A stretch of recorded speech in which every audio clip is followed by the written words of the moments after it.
Ayan po. Beef with mixed vegetables.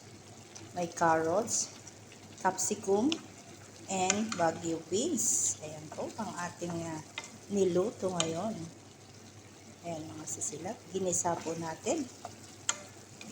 So, lagyan po natin ng cornstarch para lalapot po ang sabaw. Buhos natin ang ating cornstarch. Ayan. Ayan mga sisilap. Paluto na siya. Ayan.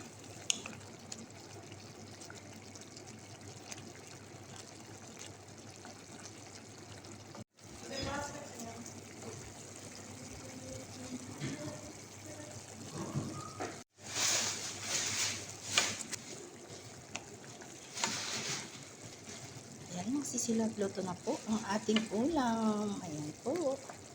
Ito na ang outcome ng ating beef. Ayan. With mixed vegetables. Ayan po.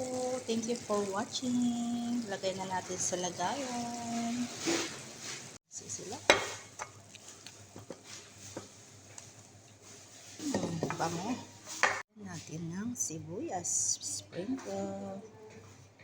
Yan po ang ating ulam. Beef with mixed vegetables. Yan po.